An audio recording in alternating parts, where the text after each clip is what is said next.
এই যে দারুণ ক্লাউডি ক্লাউডি ভিডিওটা দেখা যাচ্ছে, এটা মহারাষ্ট্রের মাথেরান হিল স্টেশনে। অনেকদিন থেকে আমরা দুজন কোথাও বেড়াতে যাইনি, তাই আমরা দুজন এখন বোর। রেগুলার স্কুল, অফিস, বাড়ির কাজ, স্কেটিং ক্লাস, এইসব রেগুলার জিনিস করে করে আমরা দুজনেই বোর হয়ে গেছি। তারপরে আদ্রিতের পাপা অনেক দিন হলো বাড়িতে নেই, উনিও অফিসের কাজে বাইরে বাইরে ঘুরে বেড়াচ্ছেন। তাই আমরা দুজন ডিসাইড করলাম স্যাটারডে ছুটির দিন আমরা কোথাও ঘুরে আসি। তাই আমরা দুজনে বেরিয়ে পড়লাম ট্রেনে করে মাথেরান যাওয়ার জন্য। ফাইনালি আমরা পৌঁছে গেছি মাথেরান। না, আমরা এখনো মাথেরান পৌঁছাইনি। মাথেরান যাওয়ার জন্য স্টেশনে, যেই স্টেশনে নেমে মাথেরান যেতে হয় ওই স্টেশনে পৌঁছেছি। আর ভিড়টা দেখো শুধু, কত ভিড়! আর সবাই যাচ্ছে মাথেরান ঘুরতে। আজ ছুটির দিন, তাই ভিড়টাও বেশি। নেরাল স্টেশন থেকে আমন্দুত পর্যন্ত টয় ট্রেন আছে, কিন্তু অনেকদিন থেকে প্রচুর বৃষ্টি হওয়ার কারণে আপাতত টয় ট্রেন বন্ধ।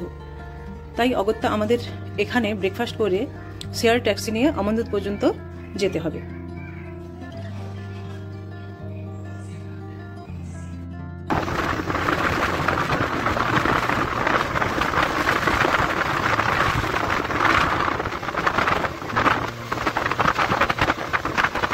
শেয়ার ট্যাক্সি নিয়ে আমরা পৌঁছে গেলাম আমন্দুত। এখানের ভিউটা একবার দেখো, কি দারুণ ভিউ! এখান থেকেই এত সুন্দর ভিউ, তো আরো উপরে উঠলে আরো কত সুন্দর ভিউ হবে। বৃষ্টি পড়ছিল, তাই দুজনে রেনকোট পরে রেডি হয়ে গেলাম মাথেরান যাওয়ার জন্য।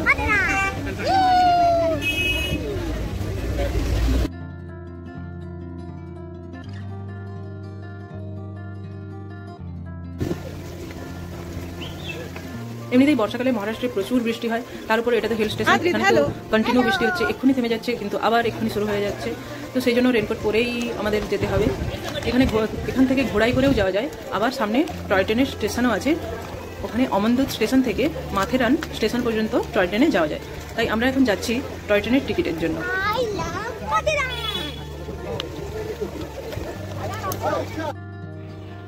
এত ভিড় ছিল যে আমরা টয় ট্রেনের টিকিট পেলাম না। এমনিতেই অনেক দেরি করে ট্রেন আছে, তারপরে ট্রেন নিতে গেলে আরও অনেক দেরি হয়ে যাবে। সবাই বললো মাত্র 2 কিলোমিটার এখান থেকে মাথেরান স্টেশন, তো যদি ট্রেনের ট্র্যাক ধরে হাঁটা যায় তাহলে অনেক আগেই পৌঁছে যাওয়া যাবে। তাই আমরা সবার মতন ট্রেনের ট্র্যাক ধরেই হাঁটা শুরু করলাম।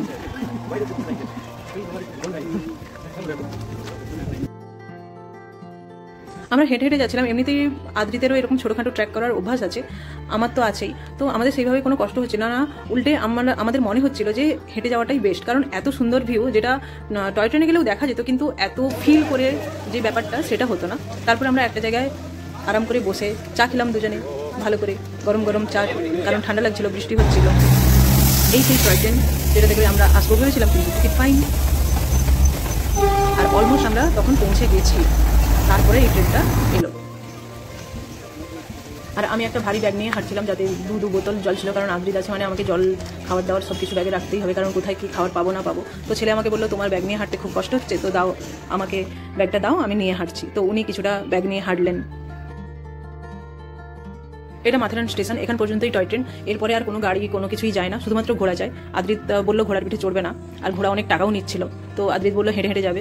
তো এখান থেকে এখানে অনেক ভিউ পয়েন্ট আছে, যেই ভিউ পয়েন্টগুলোই দেখার জন্য লোকজন আসে। তো এখান থেকে হেঁটে হেঁটে বা ঘোড়াতে করে ভিউ পয়েন্টের জন্য যাওয়া যায়। তো আমরা হাঁটা শুরু করলাম। আর ওয়েদারটা দেখো, এত সুন্দর, পুরোটা ক্লাউডে ভরা, এত ভালো লাগছিল ওখানে। আর তার উপর বৃষ্টি হচ্ছিল।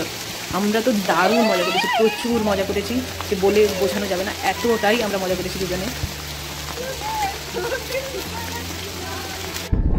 এই দেখো, এটা একটা ভিউ পয়েন্ট, কিরকম ক্লাউডে ভরে আছে একদম, মানে এক্ষুনি ক্লাউডে ভরে আছে, এক্ষুনি হাওয়াতে পরিষ্কার হয়ে যাচ্ছে, আবার বৃষ্টি আসছে, আবার বৃষ্টি চলে যাচ্ছে। এরকম একটা ওয়েদার মানে বোঝানো যাবে না, এত সুন্দর, এত ভালো লাগছিল আমার প্রথমবারই আসা মাথেরান।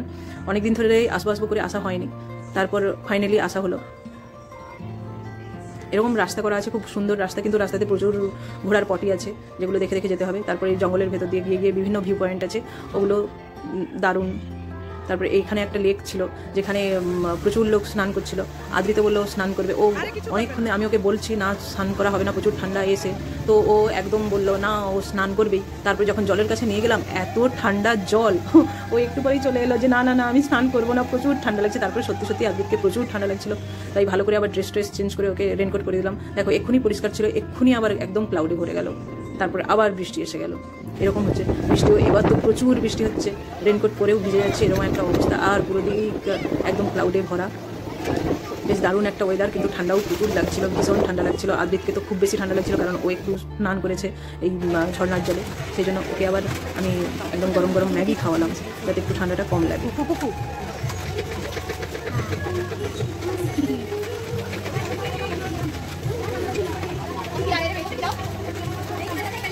এগুলো দেখার জন্য আমরা হেঁটেছি প্রায় 17 থেকে 18 কিলোমিটার, মানে ইনক্লুডেড যাওয়া আসা সব কিছু নিয়ে প্রায় 17 থেকে 18 কিলোমিটার হেঁটেছি। তবে এই ভিউগুলো দেখে হাঁটাটা সার্থক হয়েছে, কিন্তু এতটা হাঁটার জন্য আদ্রিতের খুব কষ্ট হচ্ছিল, কারণ ও অনেকটাই ছোট। আমারও কষ্ট হচ্ছিল, কিন্তু আদ্রিত যেহেতু অনেকটাই ছোট তো ওর অনেক বেশি কষ্ট হচ্ছিল। তার উপরে আমরা পুরো ভিজে গেছি, যতই রেনকোট পরে থাকি তবু কন্টিনিউ বৃষ্টি হচ্ছে বলে আমরা পুরো ভিজে গেছি। আদ্রিতকে প্রচুর ঠান্ডা লাগছিল, তারপরে এত কষ্ট করে হাঁটতে হচ্ছিল। দেখুন ভিউগুলো শুধু দেখুন, এত সুন্দর ভিউ, পুরোটা ক্লাউডে ভরা, কিছু দেখা যাচ্ছে না। আবার একটু পরে ক্লাউডটা সরে যাচ্ছে তো সবকিছু দেখা যাচ্ছে। এখানে খুব সুন্দর একটা বড় ওয়াটারফল আছে, কিন্তু এই ক্লাউডের জন্য দেখা যাচ্ছে না কোনো কিছুই। যখন ক্লাউড সরে যাচ্ছে দেখা যাচ্ছে, কিন্তু তার উপর আমার ফোনের চার্জ শেষ হয়ে গেছে। তো আমি ফোনে কিছু মোটামুটি একটু চার্জ আছে, যেটাতে আমি ভিডিও নিচ্ছি, কিন্তু আমি ভালো করে ফোনে কিছু দেখতে পাচ্ছি না, যে ক্লাউডটা সরে গেলে ওই ওয়াটারফলটার ভিডিও নেব। আর তারপর ফোনের ভিডিওতে অত ভালো সব কিছু দেখা যায় না, যেটা আমরা চোখে ফিল করি সেটা কোনোদিন ক্যামেরাতে ধরা যায় না। চোখে এর অনেক গুণ, অনেক গুণ বেশি সুন্দর এটা। এই দেখুন সেই ওয়াটারফলটা, কিন্তু ওটা অনেক বড় ওয়াটারফল ছিল। এখানেই আমাকে আমার ভিডিওটা শেষ করতে হবে, কারণ আমার ফোনের চার্জ শেষ।